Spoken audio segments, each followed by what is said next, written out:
राधेश्याम। तो फ्रेंड्स आज आम एक नुआ अध्याय पढ़ा चलतु सप्तदश अध्याय। तो षोडश अध्याय शेष जोगेश्वर श्रीकृष्ण स्पष्ट कहले जे काम क्रोध एवं लोभ को त्याग करने पर ही कर्म आरंभ होता है, जहाँ मु बारंबार कही नियत कर्म को नकरी ना सुख ना सिद्ध एवं ना परम गति मिलता है। तेणु वर्तमान तुम्भमानक निमंते कर्तव्य अकर्तव्यर व्यवस्था अर्थात कौन करवा उचित एवं कौन न करवा उचित एही संबंधरे शास्त्र ही प्रमाण अटे। कौनसी अन्य शास्त्र नुहे बरम इति गुह्यतम शास्त्र मिद गीता स्वयं गोटे शास्त्र अटे। अन्य शास्त्र मध्य रहिछि किंतु एठारे एही गीता शास्त्र उपरे दृष्टि रखंतु, अन्य को खोजंतु नहीं। अन्य स्थान रे खोजिले एपरी क्रमबद्धता मिलिबो नाही, अतः भ्रमित होइजिबो। एहा उपरे अर्जुन प्रश्न कले भगवान जेउ लोके शास्त्र विधि को त्याग करी पूर्ण श्रद्धायुक्त होई जयन्ते यजन अर्थात पूजन करिथांती सेमानक गति किपरि होइथाए? स्वात्विक राजसिक एवं तामसिक होइथाए। कारण पूर्वरु अर्जुन शुणिथिले जे स्वात्विक राजसिक और तामसिक एही गुण सबु जेउ पर्यंत विद्यमान रहिबे से पर्यंत कोनोसी ना कोनोसी जन्मरे जन्म नेबाको पड़िथाए। तेणु करी प्रस्तुत अध्याय प्रारंभ से प्रश्न कले अर्जुन वाच ये शास्त्र विधिमुत सृज यजन्ते श्रद्धा या निता तेसा निष्ठा तु का कृष्ण सत्व मोह राजस्तम। हे कृष्ण, जेउ मनुष्य शास्त्र विधि को त्याग करी श्रद्धा सहित यजन करिथांती सेमानक किपरि गति होइथाए? स्वात्विक गति होइथाए, राजस गति अथवा तामसिक गति होइथाए। यजनर देवता पक्षभूत आदि समस्ते आसी जाती। श्रीकृष्ण उवाच त्रिविधा भवति श्रद्धा देहाना सा स्वभावजा स्वात्विकी राजसी चैव तामसी चैतिता शृण। द्वितीय अध्याय रे जोगेश्वर कहिले हे अर्जुन, एही जोगेश्वर निर्धारित क्रिया गोटे ही अटे ओ अविवेकी मानक बुद्धि अनंत सुखायुक्त शाखायुक्त होइथाए। तेणु करी सेमाने अनंत क्रिया विस्तार करि देइथांती। देखाणिया शोभायुक्त बाणी रे ताहाकु व्यक्त मध्य करिथांती। सेमानक बाणी देखाणिया शोभायुक्त बाणी रे ताहाकु व्यक्त करि देइथांती। सेमानक बाणी छाप जेउ मानक उपरे पड़िथाए। ठीक एहा पुनरावृत्ति एठारे मध्य सूचित करा जाउछि जे शास्त्र विधि मस सृज्य शास्त्र विधि को त्याग करी भजन करिथांती। सेमानक श्रद्धा मध्य तीन प्रकार होइथाए। एहा उपरे श्रीकृष्ण कहिले मनुष्य स्वभावरु उत्पन्न होउथबा सेही श्रद्धा स्वात्विक राजसिक तामसिक एपरि तीन प्रकार होइथाए। ताहाकु तुमे मो ठारु सुन। मनुष्य को हृदय रे एही श्रद्धा अविरल रहिछि। स्वतानुरूपा सर्वस्य श्रद्धा भवति भारत श्रद्धामय य पुरुष यच्छद ये स एव स। हे भारत, संपूर्ण मनुष्य श्रद्धा सेमानक चित्तवृत्ति रे अनुरूप होइथाए। एही पुरुष श्रद्धामय अटे। तेणु करी जेउ पुरुष जेपरि श्रद्धायुक्त होइथाए से स्वयं सेहीपरि होइथाए। प्राय लोके पचारंती मु किए रहिथाए? मु तो आत्मा अटे। किंतु एपरि नुहे। एठारे जोगेश्वर श्रीकृष्ण कहउचंती जे जाहार जेपरि श्रद्धा रहिछि, जाहार जेपरि वृत्ति रहिछि से सेहीपरि पुरुष होइथाए। गीता जोग दर्शन अटे। महर्षि पतंजलि मध्य जोगी थिले। से जोग दर्शन प्रणेता थिले। जोग कौन से कहिले योग स्थित वृत्ति निरोध चित्त वृद्धि सर्वथा शांत रहिबा ही जोग अटे। किए परिश्रम करी जदि चित्तवृत्ति को शांत करी दिए तेबे लाभ बा कौन? तद्रात दुष्ट स्वरूपे बस्तानम। सेही समय रे एही द्रष्टा जीवात्मा निजर ही शाश्वत उपरे स्थिर होइथाए। कौन स्थित हेबा पूर्वर मिलन थिला? पतंजलि कहती वृत्ति सारूप्य मितरत्र। अन्य समय रे जेपरि वृत्तिर रूप होइथाए सेही परि ही सेही द्रष्टा होइथांती। ଏଠାରେ ଯୋଗେଶ୍ୱର କହୁଛନ୍ତି ଏହି ପୁରୁଷ ଶ୍ରଦ୍ଧାମୟ ଅଟେ। ଏହି ପୁରୁଷ ଶ୍ରଦ୍ଧା ଦ୍ୱାରା ଓତପ୍ରୋତ ଅଟେ। କୌଣସି ନା କୌଣସି ସ୍ଥାନରେ ଶ୍ରଦ୍ଧା ଅବଶ୍ୟ ଏବଂ ଯେପରି ଶ୍ରଦ୍ଧାଯୁକ୍ତ ହୋଇଥାଏ ସେ ସ୍ୱୟଂ ମଧ୍ୟ ସେହିପରି ହୋଇଥାଏ। ଯେପରି ବୃତ୍ତି ରହିଥାଏ ସେହିପରି ପୁରୁଷ ହୋଇଥାଏ। ବର୍ତ୍ତମାନ ତିନୋଟି ଶ୍ରଦ୍ଧାର ବିଭାଜନ କରୁଛନ୍ତି।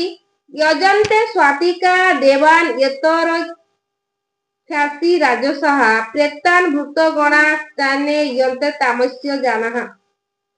ସେମାନଙ୍କ ମଧ୍ୟରୁ ସ୍ୱାତିକ ପୁରୁଷ ଦେବତାମାନଙ୍କୁ ପୂଜନ କରିଥାନ୍ତି, ରାଜସୀ ପୁରୁଷ ପକ୍ଷ ଓ ରାଜସକୁ ପୂଜନ କରିଥାନ୍ତି ତଥା ତାମସିକ ପୁରୁଷ ଭୂତ ଓ ପ୍ରେତମାନଙ୍କୁ ପୂଜନ କରିଥାନ୍ତି। ସେମାନେ ପୂଜନରେ ଅକ୍ଳାନ୍ତ ପରିଶ୍ରମ କରିଥାନ୍ତି। ଓଶାସ ବିତି ଘୋର ତପ୍ୟନ୍ତେ ୟେ ତପ ଜନା ଦମ୍ଭାହଙ୍କାର ସଂଯୁକ୍ତା କାମ ରାଗ ବଳାନ୍ୱିତାଃ। ସେହି ମନୁଷ୍ୟ ଶାସ୍ତ୍ରବିଧି ରହିତ ଘୋର କଳ୍ପିତ ତପ ଆଚରନ୍ତି। ଦମ୍ଭ ଏବଂ ଅହଙ୍କାର ଯୁକ୍ତ କଳ୍ପନା ଆସକ୍ତି ଦ୍ୱାରା ବାନ୍ଧି ହୋଇଥାନ୍ତି।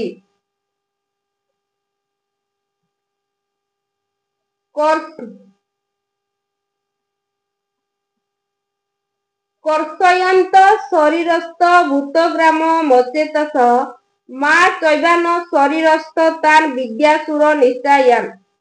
ସେମାନେ ଶରୀରରେ ସ୍ଥିତ ଭୂତ ସମୁଦାୟ ଏବଂ ଅନ୍ତଃକରଣରେ ସ୍ଥିର ମତେ ଅନ୍ତର୍ଯ୍ୟାମୀ ଆତ୍ମାକୁ ମଧ୍ୟ କୃଶ କରିଥାନ୍ତି, ଅର୍ଥାତ୍ ଦୁର୍ବଳ କରିଥାନ୍ତି। ଆତ୍ମା ପ୍ରକୃତିର ଜାଲରେ ପଡ଼ି ବିକାରମାନଙ୍କ ଦ୍ୱାରା ଦୁର୍ବଳ ଏବଂ ଯଜ୍ଞ ସାଧନରେ ସବଳ ହୋଇଥାଏ। ସେହି ଅଜ୍ଞାନୀମାନଙ୍କ ନିଶ୍ଚୟ ହିଁ ତୁମେ ଅସୁର ଜାଣ, ଅର୍ଥାତ୍ ସେମାନେ ସମସ୍ତେ ଅସୁରୀ ଅଟନ୍ତି। ପ୍ରଶ୍ନ ପୂରା ହେଲା। ଶାସ୍ତ୍ର ବିଧିକୁ ତ୍ୟାଗ କରି ଭଜନ କରୁଥିବା ସ୍ୱାତିକ ପୁରୁଷ ଦେବତାମାନଙ୍କୁ, ରାଜସ ପୁରୁଷ ପକ୍ଷ ରାଜସଙ୍କୁ ଏବଂ ତାମସ ପୁରୁଷ ଭୂତ ପ୍ରେତଙ୍କୁ ପୂଜନ କରିଥାନ୍ତି।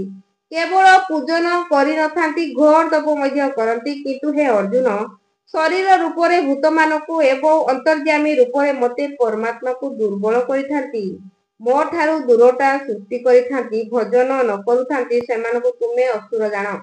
ଅର୍ଥାତ୍ ଦେବତାମାନଙ୍କୁ ଭଜିବା ବ୍ୟକ୍ତି ମଧ୍ୟ ଅସୁର ହିଁ ଅଟନ୍ତି। ଏଠାରେ ଅଧିକ କିଏ କଣ କହିବ? ଅତଃ ଏହି ସବୁ ଯାହାର ଅଂଶ ମାତ୍ର ସେହି ମୂଳ ପରମାତ୍ମାଙ୍କ ଭଜନ କରିବା ଉଚିତ। ଏହା ଉପରେ ଯୋଗେଶ୍ୱର ଶ୍ରୀକୃଷ୍ଣ ବାରମ୍ବାର କହିଛନ୍ତି। ଆହାର ସ୍ତୁପି ସର୍ବସ୍ୟ ତ୍ରିବିଧୋ ଭବତି ପ୍ରିୟ ୟୋଗସ୍ତପସ୍ତଥା ଦାନ ତେଷା ଭେଦମିମି ଶୃଣୁ। ଯେ ହେ ଅର୍ଜୁନ, ଯେପରି ଶ୍ରଦ୍ଧା ତିନି ପ୍ରକାର ହୋଇଥାଏ ସେହିପରି ସମସ୍ତଙ୍କୁ ନିଜ ନିଜର ପ୍ରବୃତ୍ତି ଅନୁସାରେ ଭଜନ ମଧ୍ୟ ତିନି ପ୍ରକାର ପ୍ରିୟ ହୋଇଥାଏ ଏବଂ ସେହିପରି ଯଜ୍ଞ ତପ ଦାନ ମଧ୍ୟ ତିନି ପ୍ରକାର। ଯାହା ଭେଦକୁ ମୋ ଠାରୁ ଶୁଣ। ପ୍ରଥମେ ପ୍ରସ୍ତୁତ ହୋଇଛି ଆହାର, ଆୟୁ ଶ୍ୱେତ ବଳାରୋଗ୍ୟ ସୁଖ ପ୍ରୀତି ବିବର୍ଦ୍ଧନାଃ ରସ୍ୟା ସ୍ନିଗ୍ଧା ସ୍ଥିରା ହୃତା ଆହାର ସ୍ୱାତିକ ପ୍ରିୟଃ। ଆୟୁ, ବୁଦ୍ଧି, ବଳ, ଆରୋଗ୍ୟ, ସୁଖ ଏବଂ ପ୍ରତିବନ୍ଧକ, ରସଯୁକ୍ତ, କୋମଳ ଏବଂ ସ୍ଥିର ରହୁଥିବା ତଥା ସ୍ୱଭାବରେ ହିଁ ହୃଦୟକୁ ପ୍ରିୟ ଲାଗୁଥିବା ଭୋଜ୍ୟ ପଦାର୍ଥ ସ୍ୱାତିକ ପୁରୁଷଙ୍କୁ ପ୍ରିୟ ହୋଇଥାଏ। ଯୋଗେଶ୍ୱର ଶ୍ରୀକୃଷ୍ଣଙ୍କ ଅନୁସାରେ ସ୍ୱଭାବରେ ହୃଦୟକୁ ପ୍ରିୟ ଲାଗୁଥିବା ବଳ, ଆରୋଗ୍ୟ, ବୁଦ୍ଧି ଏବଂ ଆୟୁର୍ବୋଧକ ଭୋଜ୍ୟ ପଦାର୍ଥ ହିଁ ସ୍ୱାତିକ ଅଟେ। ଯେଉଁ ଭୋଜ୍ୟ ପଦାର୍ଥ ସ୍ୱାତିକ ହୋଇଥାଏ ତାହା ହିଁ ସ୍ୱାତିକ ପୁରୁଷଙ୍କୁ ପ୍ରିୟ ଲାଗୁଥାଏ। ଏଥିରୁ ସ୍ପଷ୍ଟ ହେଉଛି କୌଣସି ଖାଦ୍ୟବସ୍ତୁ ମଧ୍ୟ ସ୍ୱାତିକ ରାଜସ ତାମସ ହୋଇନଥାଏ। ତାହାର ପ୍ରୟୋଗ ହିଁ ସ୍ୱାତିକ ରାଜସ ତାମସ ହୋଇଥାଏ। ନା ତ ଦୁଗ୍ଧ ସ୍ୱାତିକ ଅଟେ, ନା ପିଆଜ ରାଜସିକ ଅଟେ, ନା ରସୁଣ ତାମସ ଅଟେ। ଯେଉଁ ପର୍ଯ୍ୟନ୍ତ ବଳ, ବୁଦ୍ଧି, ଆରୋଗ୍ୟ ହୃଦୟରୁ ପ୍ରିୟ ଲାଗିବ ପ୍ରଶ୍ନ ରହିଛି, ଯେ ପର୍ଯ୍ୟନ୍ତ ସମ୍ପୂର୍ଣ୍ଣ ବିଶ୍ୱରେ ମନୁଷ୍ୟକୁ ନିଜ ନିଜର ପ୍ରବୃତ୍ତି, ବାତାବରଣ ଏବଂ ପରିସ୍ଥିତି ଅନୁକୂଳରେ ବିଭିନ୍ନ ଖାଦ୍ୟ ସାମଗ୍ରୀ ପ୍ରିୟ ହୋଇଥାଏ। ଯେପରି ବଙ୍ଗାଳୀ ଏବଂ ମାଦ୍ରାସୀଙ୍କୁ ଭାତ ପ୍ରିୟ ହୋଇଥାଏ ଏବଂ ପଞ୍ଜାବୀଙ୍କୁ ରୁଟି ପ୍ରିୟ ହୋଇଥାଏ, ଅନ୍ୟପଟେ ଆରବମାନଙ୍କୁ ଦୁମ୍ବା ଓ ଚୀନବାସୀମାନଙ୍କୁ ବେଙ୍ଗ ତ ଅନ୍ୟ କେଉଁଠି ଧ୍ରୁବରେଖା ନିକଟବର୍ତ୍ତୀ ଅଣ୍ଡା ଅଞ୍ଚଳରେ ମାଂସ ନ ଖାଇଲେ ଜୀବନ ଯାପନ ହୋଇପାରିନଥାଏ। ରୁଷ ଏବଂ ମଙ୍ଗୋଲିଆର ଆଦିବାସୀ ଘୋଡ଼ା ମାଂସ ଖାଆନ୍ତି ଓ ୟୁରୋପୀୟ ମାନେ ଗାଈ ତଥା ଘୁଷୁରି ଖାଆନ୍ତି। ହେଲେ ମଧ୍ୟ ବିଦ୍ୟା ବୁଦ୍ଧି ବିକାଶ ତଥା ଉନ୍ନତିରେ ଆମେରିକା ତଥା ୟୁରୋପବାସୀ ପ୍ରଥମ ସ୍ଥାନ ବୋଲି ଗଣନା କରାଯାଇଛି। ଗୀତା ଅନୁସାରେ ରସଯୁକ୍ତ କୋମଳ ଏବଂ ସ୍ଥିର ରହୁଥିବା ଭୋଜ୍ୟ ପଦାର୍ଥ ସ୍ୱାତିକ ଅଟେ। ଲମ୍ବା ଆୟୁ ଅନୁକୂଳ ବଳ ବୁଦ୍ଧି ଦେଉଥିବା ଆରୋଗ୍ୟ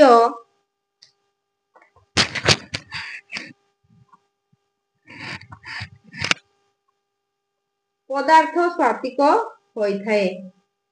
ସ୍ୱଭାବରେ ହୃଦୟକୁ ପ୍ରିୟ ଲାଗୁଥିବା ଭୋଜ୍ୟ ପଦାର୍ଥ ସ୍ୱାତିକ ଅଟେ। ଅତଃ କୌଣସି ଖାଦ୍ୟ ପଦାର୍ଥକୁ ହ୍ରାସ ବୃଦ୍ଧି କରିବା ଆବଶ୍ୟକ ନାହିଁ। ପରିସ୍ଥିତି ପରିବେଶ ତଥା ଦୋଷକାଳ ଅନୁସାରେ ଯେଉଁ ଭୋଜ୍ୟବସ୍ତୁ ପ୍ରିୟ ଲାଗେ ଏବଂ ଜୀବନୀ ଶକ୍ତି ପ୍ରଦାନ କରେ ତାହା ହିଁ ସ୍ୱାତିକ ଅଟେ। ବସ୍ତୁ ସ୍ୱାତିକ ରାଜସିକ ତାମସିକ ହୋଇନଥାଏ, ତାହାର ପ୍ରୟୋଗ ସ୍ୱାତିକ ରାଜସିକ ତାମସିକ ହୋଇଥାଏ। ଏହି ଅନୁକୂଳତା ନିମନ୍ତେ ଯେଉଁ ବ୍ୟକ୍ତି ଘରେ ପରିବାର ତ୍ୟାଗ କରି କେବଳ ଈଶ୍ୱର ଆରାଧନାରେ ଲିପ୍ତ ହୋଇଥାଏ, ସନ୍ନ୍ୟାସ ଆଶ୍ରମରେ ରହିଥାଏ, ସେମାନଙ୍କ ନିମନ୍ତେ ମାଂସ ମନ୍ଦିରା ତ୍ୟାଗ ଅଟେ। କାରଣ ଅନୁଭବରୁ ଦେଖାଗଲା ଯେ ଏହି ପଦାର୍ଥ ଆଧ୍ୟାତ୍ମିକ ମାର୍ଗରେ ବିପରୀତ ମନୋଭାବ ଉତ୍ପନ୍ନ କରୁଛି। ଅତଃ ଏହାର ସେବନ ଦ୍ୱାରା ସାଧନ ପଥରୁ ଭ୍ରଷ୍ଟ ହେବାର ଅଧିକ ସମ୍ଭାବନା ରହିଛି। ଯିଏ ଏକାନ୍ତ ଦେଶ ସେବନ କରୁଥିବ, ବିରକ୍ତ ସାଧନଙ୍କ ନିମନ୍ତେ ଯୋଗେଶ ଶ୍ରୀକୃଷ୍ଣ ଷଷ୍ଠ ଅଧ୍ୟାୟରେ ଆହାର ସମ୍ବନ୍ଧରେ ଗୋଟିଏ ନିୟମ ଦେଲେ, ଯୁକ୍ତାହାର ବିହାରସ୍ୟ ଅର୍ଥାତ୍ ମିତାହାର ମିତ ବିହାର ଏହାକୁ ଧ୍ୟାନରେ ରଖି ଆଚରଣ କରିବା ବିଧେୟ। ଏହା ଭୋଜନ ସହାୟକ, ସେତିକି ଆହାର ହିଁ ଗ୍ରହଣ କରିବା ଉଚିତ। କଟ୍ୱମ୍ବ ଲବାଣତ୍ୟସ୍ୟ କ୍ଷଣ ରୂପ ବିହାହୀନ ଆହାର ରାଜସ୍ୟଷ୍ଟା ଦୁଷ୍ଟ ସକା ମୟ ପ୍ରଦଃ। ପିତା ଖଟା ଅଧିକ ଲୁଣ ଅତ୍ୟନ୍ତ ଗରମ ଅତ୍ୟନ୍ତ ରାଗ ଶୁଖିଲା ଦାହକାରକ ଭଜା ଓ ଦୁଃଖ ଚିନ୍ତା ତଥା ରୋଗ ଉତ୍ପନ୍ନ କରୁଥିବା ଆହାର ରାଜସ ପୁରୁଷକୁ ପ୍ରିୟ ହୋଇଥାଏ। ୟାତ ୟାମ୍ ଗତରସ ପୂର୍ତ୍ତି ପର୍ଯ୍ୟୁଷିତ ଚ ୟତ୍ ଉଚ୍ଛିଷ୍ଟମପି ତାମେଧ୍ୟ ଭୋଜନ ତାମସ ପ୍ରିୟମ୍। ଯେଉଁ ଭୋଜନ ଗୋଟିଏ ପ୍ରହର ଅର୍ଥାତ୍ 3 ଘଣ୍ଟା ପୂର୍ବରୁ ତିଆରି ହୋଇ ସାରିଛି ଓ ରସ ରହିତ ଦୁର୍ଗନ୍ଧ ଯୁକ୍ତ ବାସି ଉଦ୍ଦିଷ୍ଟ ଅପବିତ୍ର ମଧ୍ୟ ଅଟେ, ତାହା ତାମସିକ ପୁରୁଷ ପ୍ରିୟ ହୋଇଥାଏ। ଏଠାରେ ପ୍ରଶ୍ନ ହେଲା ପୁରା ବର୍ତ୍ତମାନ ପ୍ରସ୍ତୁତ ହେଉଛି ଯଜ୍ଞ। ଅଫଲାକ୍ଷ୍ୟଂ କ୍ଷିବିଜ୍ଞେ ବିଦୁଦ୍ରଷ୍ଟା ଇତ୍ୟମେ ୟକ ବ୍ୟୟଂ ବ୍ୟତି ମନ ସମାଧ୍ୟ ସ୍ୱାତିକ। ଯେଉଁ ଯଜ୍ଞ ବିଧି ଦୁଷ୍ଟ ଓ ଶାସ୍ତ୍ର ବିଧି ଦ୍ୱାରା ନିର୍ଦ୍ଧାରିତ ହୋଇଛି, ଯେପରି ପୂର୍ବରୁ ତୃତୀୟ ଅଧ୍ୟାୟରେ ଯଜ୍ଞର ନାମ ନେଇଥିଲେ, ଚତୁର୍ଥ ଅଧ୍ୟାୟରେ ଯଜ୍ଞର ସ୍ୱରୂପ କହିଲେ ଯେ ଅନେକ ଯୋଗୀ ପ୍ରାଣକୁ ଅପାନକୁ ପ୍ରାଣରେ ହବନ କରିଥାନ୍ତି, ପ୍ରାଣ ଅପାନର ଗତି ନିରୋଧ କରି ପ୍ରାଣକୁ ଗତିକୁ ସ୍ଥିର କରି ଦେଇଥାନ୍ତି ଏବଂ ସଂଯମାଗ୍ନିରେ ହବନ କରିଥାନ୍ତି। ଏହିପରି ଯଜ୍ଞର 14 ପ୍ରକାର ସୋପାନକୁ କହିଲେ, ଯାହାକି ପ୍ରତ୍ୟେକ ସୋପାନ ବ୍ରହ୍ମ ପର୍ଯ୍ୟନ୍ତ ଦୂର ନିର୍ଦ୍ଧାରିତ କରୁଥିବା ଗୋଟିଏ ହିଁ ପ୍ରକ୍ରିୟାରେ ଉଚ୍ଚ ନୀଚ ଅବସ୍ଥା ଆସେ। ସଂକ୍ଷେପରେ ଯଜ୍ଞ ଚିତ୍ତନ ପ୍ରକ୍ରିୟାରେ ଚିତ୍ରଣ ମାତ୍ର, ଯାହାର ପରିଣାମ ସନାତନ ବ୍ରହ୍ମରେ ପ୍ରବେଶ ହୋଇଥାଏ, ଯାହାର ବିଧାନ ଏହି ଶାସ୍ତ୍ରରେ କରାଯାଇଛି। ସେହି ଶାସ୍ତ୍ର ବିଧାନ ଉପରେ ପୁନର୍ କହୁଛନ୍ତି ଯେ ଅର୍ଜୁନ, ଶାସ୍ତ୍ର ବିଧି ଦ୍ୱାରା ନିର୍ଦ୍ଧାରିତ କରାଯାଇଥିବା ଯାହାକୁ କରିବା ହିଁ କର୍ତ୍ତବ୍ୟ ତଥା ଯାହା ମନକୁ ନିରୋଧ କରିଥାଏ, ଯାହା ଫଳ ଇଚ୍ଛା ରଖିନଥାଏ, ପୁରୁଷ ଦ୍ୱାରା କରାଯାଇଥାଏ, ସେହି ଯଜ୍ଞ ସ୍ୱାତିକ ଅଟେ। ଅଭିସନ୍ଧାୟତୁ ଫଳଂ ଦମ୍ଭାର୍ଥମପି ଚୈବ ୟତ୍ ଇଜ୍ଜତେ ଭରତ ଶ୍ରେଷ୍ଠ ୟଜ୍ଞ ବିଧି ରାଜସମ୍। ହେ ଅର୍ଜୁନ, ଯେଉଁ ଯଜ୍ଞ କେବଳ ଦମ୍ଭାଚରଣ ନିମନ୍ତେ ହୋଇଥାଏ ଅଥବା ଫଳ ଉଦ୍ଦେଶ୍ୟ ରଖି କରାଯାଇଥାଏ, ତାହାକୁ ରାଜସ ଯଜ୍ଞ କୁହାଯାଏ।